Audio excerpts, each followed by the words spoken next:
بسم اللہ الرحمن الرحیم۔ ایک روایت کا مفہوم ہے کہ ایک مرتبہ حضرت سلمان رضی اللہ تعالی عنہ حضرت ابو الدرداء رضی اللہ تعالی عنہ سے ملنے کے لیے ان کے گھر تشریف لے گئے۔ حضرت ابو الدرداء رضی اللہ تعالی عنہ گھر میں نہیں تھے۔ ان کی اہلیہ جنہیں ام درداء رضی اللہ تعالی عنہ کہا جاتا تھا وہ گھر پر موجود تھیں۔ ان کی حالت کچھ پراگندہ سی تھی، تو حضرت سلمان نے ان سے دریافت کیا کہ یہ کیا حالت بنا رکھی ہے؟ تو انہوں نے کہا کہ آپ کے بھائی یعنی ابو درداء کو دنیا کی کچھ حاجت ہی نہیں ہے۔ یعنی انہوں نے ڈھکے چھپے الفاظ میں حضرت سلمان رضی اللہ تعالی عنہ کو یہ بتایا کہ میرے خاوند حضرت ابو درداء رضی اللہ تعالی عنہ دنیا سے بے رغبت یعنی درویش صفت آدمی ہیں، انہیں بیوی کی کوئی خاص ضرورت نہیں ہے، تو میں کس کے لیے بناؤ سنگھار کروں؟ اس لیے میرے حالت میں یہ پراگندگی ہے۔ حضرت سلمان چونکہ مہمان تھے تو ان کے لیے کھانا تیار کیا گیا۔ حضرت ابو درداء رضی اللہ تعالی عنہ بھی آئے اور انہوں نے حضرت سلمان رضی اللہ تعالی عنہ کو کھانا کھانے کے لیے کہا اور خود کھانے سے گریز کیا اور کہا کہ میں روزے سے ہوں۔ حضرت سلمان رضی اللہ تعالی عنہ نے ان سے فرمایا کہ اگر آپ نہیں کھائیں گے تو میں بھی نہیں کھاؤں گا۔ چنانچہ حضرت سلمان نے ان کا روزہ توڑوا کر ان کو کھانا کھلایا۔ جب رات ہوئی تو حضرت ابو درداء رضی اللہ تعالی عنہ نے حضرت سلمان رضی اللہ تعالی عنہ کو سلا کر خود نوافل پڑھنے کی کوشش کی، تو حضرت سلمان نے ان سے فرمایا کہ سو جائیے، انہیں نوافل نہیں پڑھنے دیے۔ تھوڑی دیر کے بعد حضرت ابو درداء نے پھر اٹھ کر نوافل پڑھنے کی کوشش کی، تو حضرت سلمان نے پھر ان کو سلایا اور فرمایا کہ ابھی مت پڑھو۔ تھوڑی دیر گزری تو پھر انہوں نے یعنی حضرت ابو درداء نے نفل پڑھنے کی کوشش کی، تو حضرت سلمان نے پھر انہیں سلایا اور فرمایا کہ ابھی مت پڑھو۔ جب رات کا اچھا خاصا وقت گزر گیا تو حضرت سلمان رضی اللہ تعالی عنہ نے فرمایا کہ اب اٹھو، اور دونوں نے مل کر نوافل پڑھے یعنی تہجد کی ادائیگی کی۔ اس کے بعد حضرت سلمان نے ان سے مخاطب ہو کے فرمایا کہ دیکھو، تمہارے رب کا بھی تمہارے اوپر حق ہے، تمہاری جان کا بھی تمہارے اوپر حق ہے، تمہارے گھر والوں کا بھی تمہارے اوپر حق ہے، لہٰذا ہر صاحب حق کو اس کا حق ادا کرو۔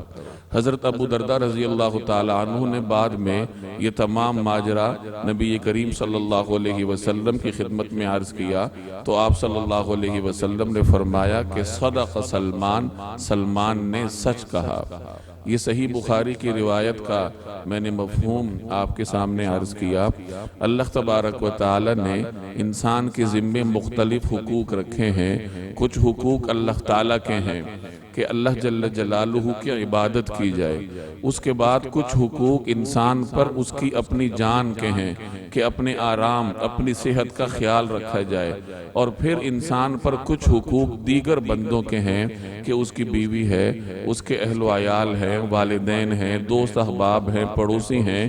ان تمام کے حقوق انسان کے ساتھ وابستہ ہیں، اور بہترین مسلمان وہ ہے جو یہ تمام حقوق اعتدال کے ساتھ پورے کرے، عبادات بھی کرے، عبادات میں کمی نہ کرے، اسی طریقے سے اپنا حق بھی ادا کرے، اپنے آرام اور صحت کا خیال کرے، اپنے گھر والوں کے حقوق بھی ادا کرے، پھر جا کر وہ ایک متوازن زندگی گزارنے والا کہلا سکتا ہے۔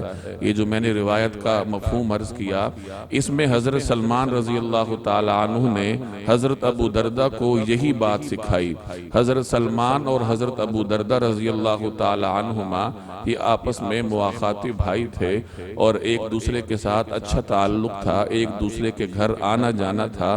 حضرت سلمان رضی اللہ تعالی عنہ کو اللہ نے دین کا خاص فہم عطا فرمایا تھا۔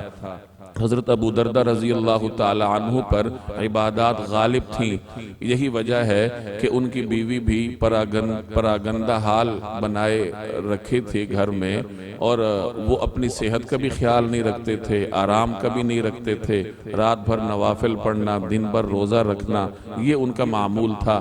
تو حضرت سلمان رضی اللہ تعالی عنہ نے انہیں دین کی یہ اہم بات سکھائی کہ تمہاری جان کا تمہارے اوپر حق ہے۔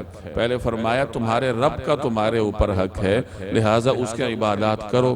پھر فرمایا تمہاری جان کا بھی تمہارے اوپر حق ہے، لہٰذا اپنے آرام کا خیال رکھنا چاہیے۔